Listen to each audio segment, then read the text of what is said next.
Hola, os doy la bienvenida una semana más al canal. Yo soy Marta, esto es No Solo Clásicos y hoy os traigo el book tag de las citas literarias, así que vamos allá.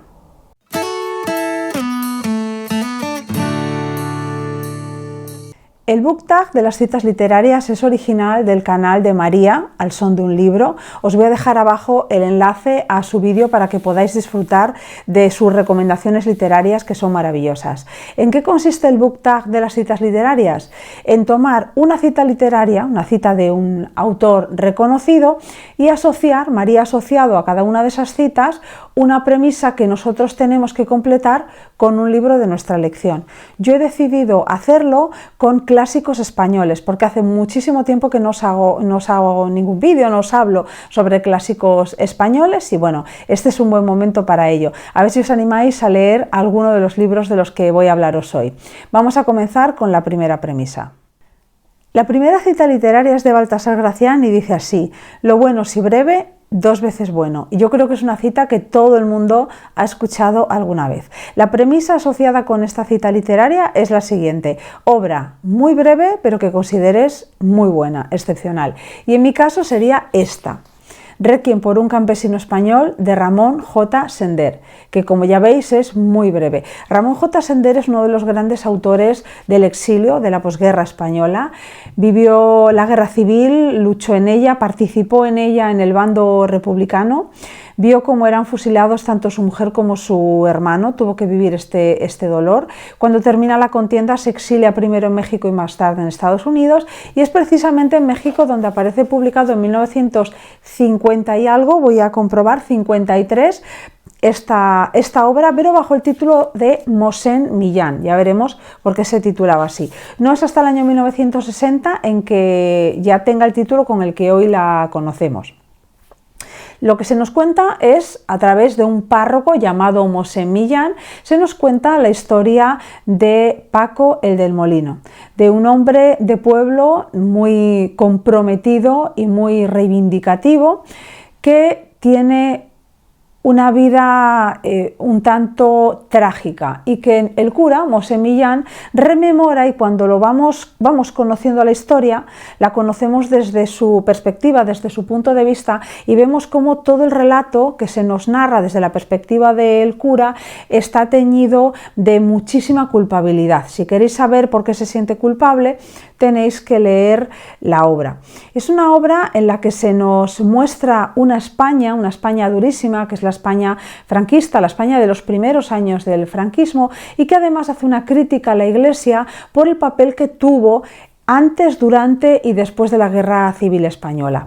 Voy a leeros el inicio porque me parece que es pues una manera de tentaros para que luego vosotros sigáis leyéndolo. Y la novela comienza así. El cura esperaba sentado en un sillón con la cabeza reclinada sobre la casulla de los oficios de Requiem. La sacristía olía a incienso. En un rincón había un fajo de ramitas de olivo de las que habían sobrado del Domingo de Ramos. Las hojas estaban muy secas y parecían de metal. Al pasar cerca, Mosén Millán evitaba rozarlas porque se desprendían y caían al suelo. Iba y venía el monaguillo con su roquete blanco. La sacristía tenía dos ventanas que daban al pequeño huerto de la abadía. Llegaban del otro lado de los cristales rumores humildes. Alguien barría furiosamente y se oía la escoba seca contra las piedras y una voz que llamaba: «María, Marieta». Cerca de la ventana entreabierta, un saltamontes atrapado entre las ramitas de un arbusto trataba de escapar y se agitaba desesperadamente. Más lejos, hacia la plaza, relinchaba un potro. «Ese debe ser», pensó Mosén Millán, «el potro de Paco el del Molino, que anda, como siempre, suelto por el pueblo».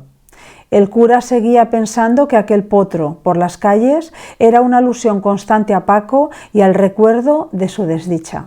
Y así comienza introduciéndonos el personaje de Paco el del Molino, para después seguir contando su historia y lo que le ocurrió.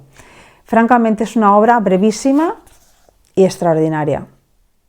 La segunda premisa comienza con una cita de mi querida Carmen Martín Gaite, que dice así: Los cuentos bonitos siempre hacen perder la noción del tiempo y gracias a ellos nos salvamos del agobio de lo práctico. Y la premisa asociada es, evidentemente, un cuento inolvidable.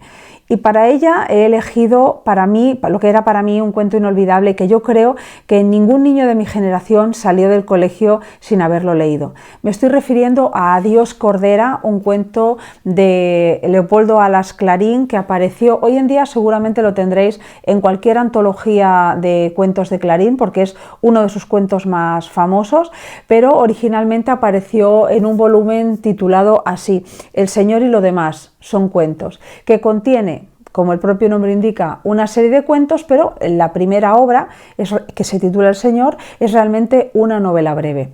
Adiós Cordera es un cuento extraordinario, lleno de melancolía, que nos muestra un mundo que está a punto de desaparecer.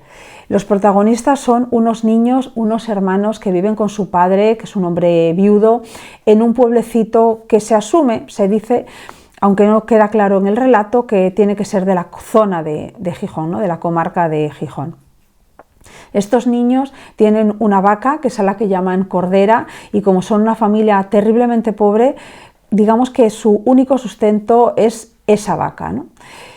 Ellos, los niños e incluso el padre, no consideran a la vaca como un simple animal de granja, como algo utilitario, sino como un miembro de la familia. Para los niños casi es como el tercer hermano.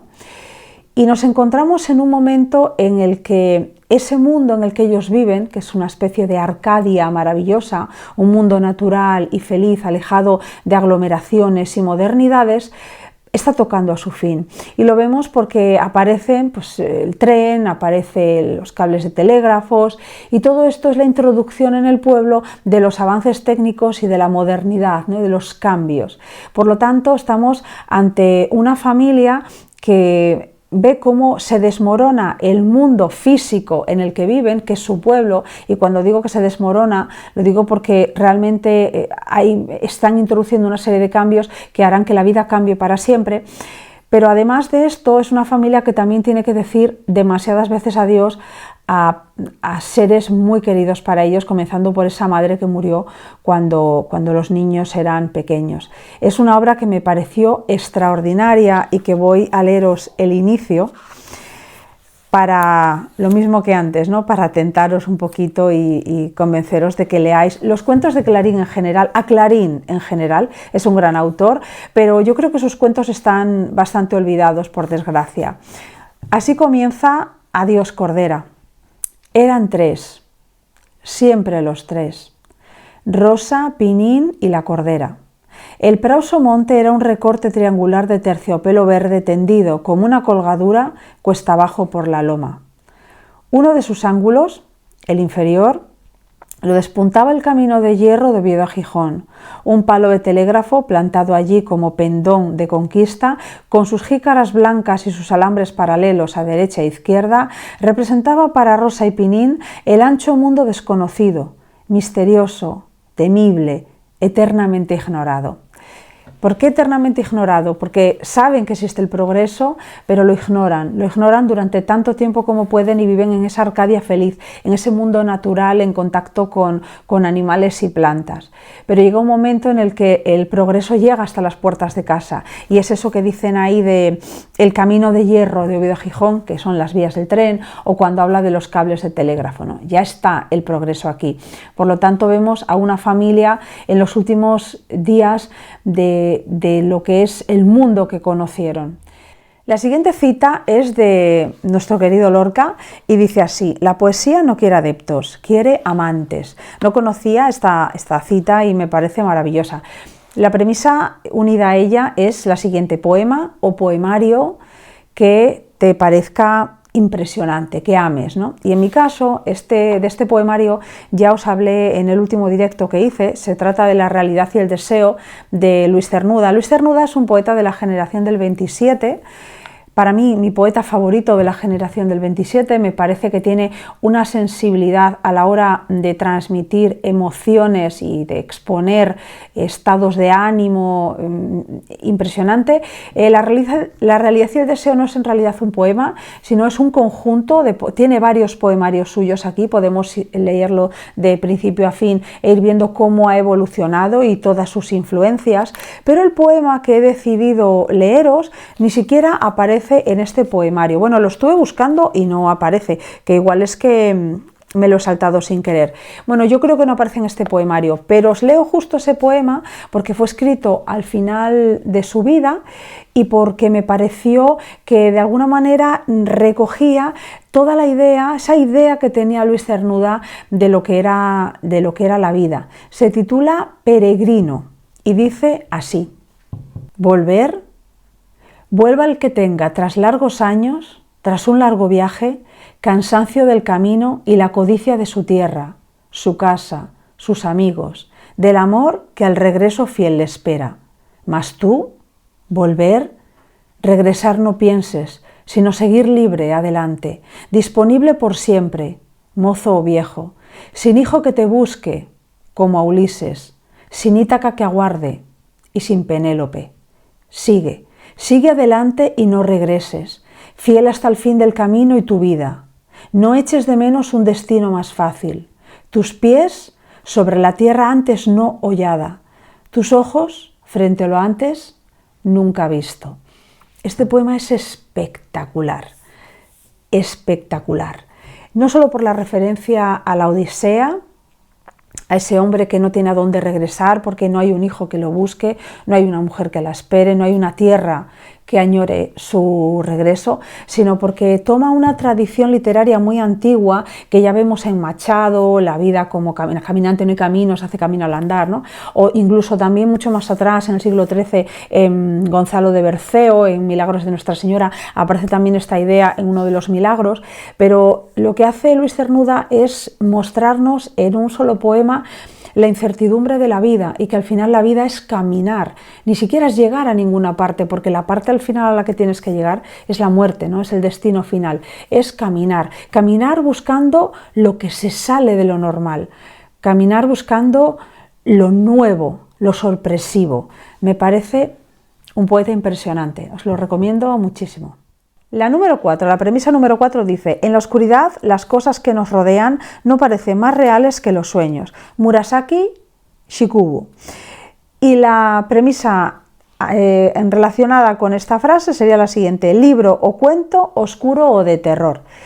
Yo no diría que es de terror, aunque sí tiene elementos bastante aterradores. Diría que es más bien un cuento oscuro, muy oscuro. Se titula Un destripador de antaño y la autora es Emilia Pardo Bazán. Lo tengo en esta edición de Alianza, que se titula Un destripador de antaño y otros cuentos. Es una colección de cuentos de la autora. Es una historia, lo dicho, muy oscura que transcurre en la Galicia profunda y que muestra lo que la ignorancia puede llevar a hacer a las personas. La protagonista es una niña pobrecita, huérfana, Minia, que trabaja como una esclava y vive con sus tíos que la tratan muy mal. Al mismo tiempo en el pueblo hay un boticario cuyos ungüentos tienen mucha fama y la gente se pregunta qué llevan, qué utiliza para hacer esos ungüentos y surge esa idea de esa leyenda del destripador, que quizá el sebo humano ayude a que esos ungüentos sean tan buenos. Entonces los tíos de Vinia, que no la quieren en absoluto y que es una boca más que alimentar, piensan que bueno, que quizá puedan sacar un dinero a costa de la niña. Y no voy a contar nada más, el cuento es espeluznante y está narrado de una manera maravillosa. Recuperemos a Emilia Pardo Bazán como cuentista, porque no solo como novelista es grande, como cuentista también es gigantesca. Mirad cómo comienza el cuento. Comienza así. La leyenda del destripador, asesino medio sabio y medio brujo, es muy antigua en mi tierra. La oí en tiernos años, susurrada o salmodiada en terroríficas estrofas, quizá al borde de mi cuna, por la vieja criada, quizá en la cocina aldeana, en la tertulia de los gañanes, que la comentaban con estremecimientos de temor o risotadas oscuras. Volvió a parecérseme como fantasmagórica creación de Hoffmann en las sombrías y retorcidas callejuelas de un pueblo que hasta hace poco permaneció teñido de colores medievales. Lo mismo que si todavía hubiese peregrinos en el mundo y resonase aún bajo las bóvedas de la catedral el himno de Utrecht. Más tarde, el clamoreo de los periódicos, el pánico vil de la ignorante multitud, hacen surgir de nuevo en mi fantasía el cuento trágico y ridículo como Quasimodo, jorobado con todas las jorobas que afean al ciego terror o a la superstición infame. Voy a contarlo. Entrad conmigo valerosamente en la zona de sombra del alma. Entonces empieza parte 1. Un paisajista sería capaz de quedarse embelesado si viese aquel molino en la aldea de Tornelos. Caído en la vertiente de una montañuela, dábale alimento una represa que formaba lindo estanque natural, festoneado de cañas y poas, pesto, como espejillo de mano sobre falda verde, encima del terciopelo de un prado donde crecían áureos ranúnculos y un otoño abría sus caracolas moradas y elegantes lirios. Doña Emilia. ¿Qué más voy a decir? Léedla. La siguiente premisa parte de una cita del grandísimo Lorca que dice así: el teatro es poesía que sale del libro para hacerse humana.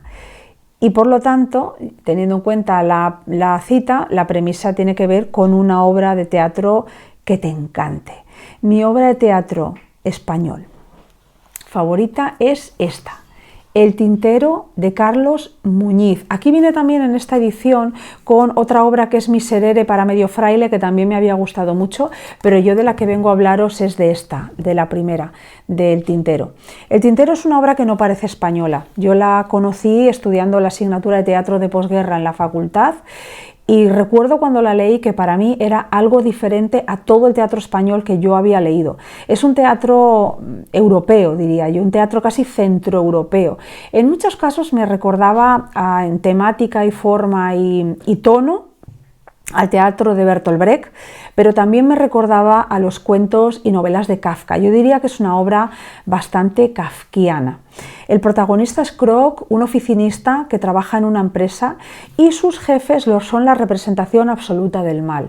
La gente que trabaja para ellos está completamente aborregada y lo que él trata de hacer es romper con ese aborregamiento, rebelarse, ir en contra de lo que obligan a hacer o prohíben hacer sin ningún tipo de sentido, solo porque está prohibido o está aceptado. Es decir, vive como una especie de dictadura, sin que sea dictadura exactamente, pero vive como una especie de dictadura donde se prohíben una serie de cosas que no hacen daño a nadie, como alegrarse de estar demasiado alegre, o que te guste mucho la primavera, o tener flores en un jarroncito sobre la mesa de la oficina, y él hace todo lo que puede por romper ese aborregamiento, por no caer en él. Además, trabaja muy duramente en la ciudad para mantener a su familia, a su mujer y a sus hijos, que viven en un pueblo al que él tiene que ir cuando los va a visitar en bicicleta y hace recorridos larguísimos. Es una historia muy, muy triste. Ya os digo que a mí me recuerda muchísimo a Kafka, pero es de una belleza impresionante y trasciende los propios límites de España para convertirse en una obra muy universal, porque el tema que trata en cualquier época, precisamente porque no se centra en un país, los nombres son como muy extraños, es como está desligada del tiempo y del espacio, entonces en cualquier lugar que la leas, en cualquier época que la leas, va a estar presente, va a ser actual, va a criticar el momento en el que vives, porque siempre se vive en un momento en el que se tiene que luchar contra el aborregamiento, en el que se prohíben legalmente, o no hace falta que legalmente, una serie de cosas por el hecho de prohibirse, y que además uno tiene que rebelarse, o sea, es el ejercicio de la libertad. Uno tiene que ejercer su libertad, porque si no ejerce su libertad, la libertad se pierde, acaba por perderse. Me parece una obra espléndida, no entiendo cómo no se lee más. Yo además llegó a mi vida después de haber leído La camisa de Lauro Olmo, que Lauro Olmo es un autor que a mí también me gusta, Agüero Vallejo. Otros autores que yo creo que son mucho más conocidos y sus obras son más conocidas. Yo creo que El Tintero es una absoluta obra maestra del teatro español del siglo XX. Es maravillosa. La siguiente premisa es de Jean-Jacques Rousseau y dice: hay un libro abierto siempre para todos los ojos, la naturaleza. Y la premisa asociada a esta cita es la siguiente: un libro donde la naturaleza tenga un papel protagonista. Este del que voy a hablaros es La aldea perdida, de Armando Palacio Valdés, un autor asturiano. Es una novela que a mí me recuerda, la vinculo mucho al cuento de Adiós Cordera, aunque la temática no es exactamente la misma. Hay un trasfondo que me recuerda, que me parece que son casi gemelos, esta novela y el cuento de Adiós Cordera, porque también esta novela muestra un mundo en desaparición, que son los pueblos, esos pueblos con esa gente que vive en contacto con la naturaleza, que vive también de la naturaleza, cuando llega el progreso y todo lo que el progreso trae.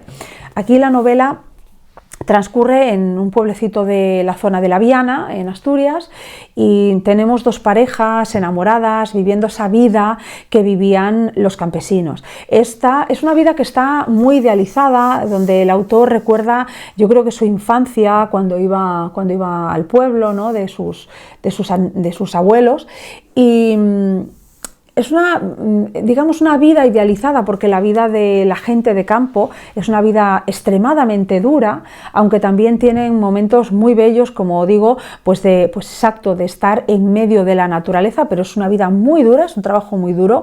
Cualquiera que haya vivido en un pueblo y haya visto a la gente del campo trabajar, tanto la gente que tiene campo como la gente que tiene animales y granjas, es una vida que no sabe de sábados, domingos ni festivos, que sabe de horarios muy fijos, a menos que tengas grandes explotaciones agrarias y bueno, ya tengas ayuda y demás, pero no es lo habitual en Asturias. En Asturias, pues la gente que vive del campo tiene una vida muy dura y muy sacrificada. En esta novela está bastante idealizada la vida en estos entornos naturales, pero yo entiendo lo que quería decir Armando Palacio Valdés. Este mundo idílico y maravilloso, voy a leeros ahora mismo el principio. Estoy marcando las páginas con estos papelitos, que siempre que las marco ahora los quito enseguida, porque me acuerdo del vídeo de María de Cumbres Clásicas hablando de cómo cuidar los libros, y que dice que el pegamento que llevan pues estropea las hojas. Bueno, pues yo voy a ir quitándolo ya para leeros el inicio. Lo que se nos cuenta en esta novela es la desaparición de un mundo. Esta aldea es tomada por la minería, digamos, y lo que al principio iba a dar puestos de trabajo y dinero, y que realmente lo da, trae también como consecuencia el derrumbamiento de todo ese mundo, trae muchísima violencia, y vemos cómo una serie de personajes destacados en la novela sufren las consecuencias de esos cambios brutales que está sufriendo la aldea. Y comienza así: sí, yo también nací y viví en Arcadia. También supe lo que era caminar en la santa inocencia del corazón entre arboledas umbrías, bañarme en los arroyos cristalinos, hollar con mis pies una alfombra siempre verde. Por la mañana el rocío dejaba brillantes gotas sobre mis cabellos. Al mediodía el sol tostaba mi rostro. Por la tarde, cuando el crepúsculo descendía de lo alto del cielo, tornaba al hogar por el sendero de la montaña y el disco azulado de la luna alumbraba mis pasos. Sonaban las esquilas del ganado, mugían los terneros. Detrás del rebaño marchábamos rapaces y rapazas cantando a coro un antiguo romance. Todo en la tierra era reposo, en el aire todo amor. Al llegar a la aldea mi padre me recibía con un beso, el fuego chisporroteaba alegremente, la cena humeaba, una vieja servidora narraba después la historia de alguna doncella encantada y yo quedaba dulcemente dormido sobre el regazo de mi madre. La Arcadia ya no existe, huyó la dicha y la inocencia de aquel valle, tan lejano, tan escondido rinconcito mío. Y sin embargo te vieron algunos hombres sedientos de riqueza, armados de piquetas cayeron sobre ti y desgarraron tu seno virginal y profanaron tu belleza inmaculada. Es que es preciosa esta novela, preciosa. La cita número 7 es de Humberto Eco y dice así: el mundo está lleno de libros preciosos que nadie lee. Y la premisa asociada es un libro que tú consideres infravalorado. Yo no tengo claro que esté infravalorado, lo que sí creo es que está olvidado tanto el autor como la obra. Me estoy refiriendo a mi poeta romántico español favorito, que es José de Espronceda, y su obra El estudiante de Salamanca. En esta edición que yo tengo de Clásicos Castalia vienen las dos obras, los dos poemas extensos de Espronceda, que son El diablo mundo y El estudiante de Salamanca, pero yo vengo a hablaros hoy del estudiante de Salamanca.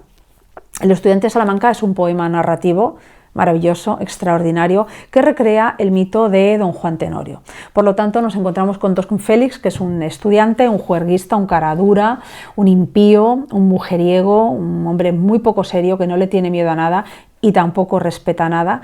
Y nos encontramos con él y con doña Elvira, que es una mujer que llora y lamenta cómo él se ha burlado de ella, y las consecuencias que de esas burlas tiene en ella y cómo se desarrolla la historia. Es que no quiero ir mucho más allá, pero si habéis leído Don Juan Tenorio, si habéis leído El burlador de Sevilla o esta obra que nunca recuerdo, es del siglo XVIII, creo que es No hay plazo que no se cumpla ni deuda que no se pague, o al revés, no hay deuda que no se pague ni plazo que no se cumpla. Nunca me acuerdo muy bien del título, pero bueno, todas ellas son obras que recrean un mito muy antiguo, dicen que medieval, de un estudiante sevillano llamado Don Juan, que era pues lo que todos imaginamos de un Don Juan, ¿no? Mujeriego, impío, juerguista, borrachín y malvado, ¿no? con un alma malvada.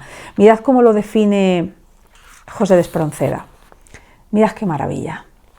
Segundo Don Juan Tenorio, alma fiera e insolente, irreligioso y valiente, altanero y reñidor, siempre el insulto en los ojos, en los labios la ironía, nada teme y todo fía de su espada y su valor. Corazón gastado, mofa de la mujer que corteja, y hoy despreciando la deja la que ayer se le rindió. Ni el porvenir temió nunca, ni recuerda en lo pasado la mujer que ha abandonado, ni el dinero que perdió. Ni vio el fantasma entre sueños del que mató en desafío, ni turbó jamás su brío recelosa previsión. Siempre en lances y en amores, siempre en báquicas orgías, mezcla en palabras impías un chiste a una maldición. Ya veis que recuerda muchísimo a lo que dice Zorrilla de don Juan Tenorio. Es una obra extraordinaria que es muy poco leída y ojalá os animéis a leerla. Vamos a por la penúltima cita, que es de Ítalo Calvino y dice así: no se leen clásicos por deber o por respeto, sino solo por amor. Estoy tan de acuerdo. La premisa es clásico que amaste. Y un clásico que amé muchísimo cuando lo leí por primera vez, que tenía pensado releerlo el año pasado y espero que este año sí que se me dé, es Las cerezas del cementerio, de Gabriel Miró. Una novela lírica de una belleza impresionante, no solo porque desde el punto de vista lingüístico sea extremadamente bella, sino porque es muy bello cómo se nos muestra la perspectiva, el punto de vista, la conciencia del protagonista, del joven protagonista, y cómo el autor consigue que comprendamos, que veamos el mundo a través de sus ojos, que comprendamos cómo él lo ve y también cómo él le da sentido a la propia vida. Es una obra maravillosa que cuenta los amores de un joven y muy sensible, extremadamente sensible, y una mujer muy bella que está casada, y cómo la sociedad los rechaza, cómo los mira la sociedad. Tiene un final que es de una belleza impresionante, pero también es muy triste. Es una obra de tal importancia y tan olvidada que no sabía si ponerla en la premisa anterior. Yo no creo que estas obras sean ni siquiera menospreciadas, es que directamente son olvidadas muchos de los clásicos españoles. Voy a leeros el inicio de la novela para que veáis la belleza absoluta del lenguaje. Desde el primer puente del buque contemplaba Félix la lenta ascensión de la luna enorme, ancha y encendida como el llameante ruedo de un horno, y miraba con tan devoto recogimiento que todo lo sentía en un santo remanso de silencio, todo quietecito y maravillado mientras emergía y se alzaba la roja luna. Y cuando ya estuvo alta, dorada, sola en el azul, y en las aguas temblaba gozosamente limpio, nuevo, el oro de su lumbre, aspiró Félix fragancia de mujer en la inmensidad, y luego le distrajo un fino rebullicio de risas. volvióse, y sus ojos recibieron la mirada de dos gentiles viajeras, cuyos tules, blancos, levísimos, aleteaban sobre el pálido cielo. Pues toda la novela es así. Impresionante. La última premisa es de Gloria Fuertes y dice: lo mejor del olvido es el recuerdo. Y aquí la premisa es la siguiente: personaje o novela inolvidable. Yo he decidido centrarme en el personaje inolvidable. Y para mí un personaje extremadamente maravillosa e inolvidable es la desheredada Isadora, la desheredada de don Benito Pérez Galdós, el miquiño mío, de Emilia Pardo Bazán. Por cierto, no sé si habéis visto, por Dios, si no lo habéis visto tenéis que verlo, el vídeo de Jan de Trotalibros hablando de la relación amorosa y de esas cartas entre Emilia Pardo Bazán y Benito Pérez Galdós, y como ella lo llamaba, miquiño mío. Bueno, pues la novela de miquiño mío, que es la desheredada, es una novela espléndida. A mí me gustó muchísimo. A ver, no me gustó como Fortunata y Jacinta, no me parece que esté a la altura de Fortunata y Jacinta, pero son los primeros intentos naturalistas del autor. Comparan esta novela con Naná de Émile Zola. Yo también la compararía con el Tugurio, porque en las tres novelas, en Naná, el Tugurio y en esta, la desheredada, nos encontramos con mujeres que caen en la prostitución sin querer caer en la prostitución. Esta novela nos narra la historia de Isadora, una joven muy bella que llega a Madrid cargada de ilusiones y de sueños, pero que luego, por circunstancias de la vida, se ve abocada a la prostitución. Nosotros la conocemos en la cárcel y es ahí donde vemos cómo ella, en sus ensoñaciones, acaba perdiendo la razón y se cree, de ahí el título de la desheredada, ella se cree la heredera de un marqués. Vemos las condiciones durísimas de las cárceles en estas épocas y sobre todo pues de las cárceles, cuando unos presos o presas, ¿no? En este caso las presas, además de estar en la cárcel, se encuentran también con problemas de salud mental, además no tienen familia que las ampare y entonces están olvidadas de todos. Entonces en estas cárceles tan terribles del Madrid del momento aparece una figura que a mí me resultó maravillosa, que es la del doctor Maquis, que me recuerda en muchos aspectos a Andrés Hurtado del Árbol de la Ciencia, cuando están algunos hospitales haciendo prácticas y se ve, ¿no?, cómo él quiere mejorar y cambiar las cosas. El doctor Maquis es un personaje que va a aparecer en novelas posteriores a esta de miquiño mío. Es que ya estoy ahí, ya me hace gracia lo de miquiño mío. Perdón, don Benito, perdone, don Benito. Es una novela en las novelas posteriores de Galdós aparecen más, creo que en Torquemada también aparece, en alguna otra. Y es este médico que quiere mejorar las cosas y hacerlas bien. Es un personaje muy humano.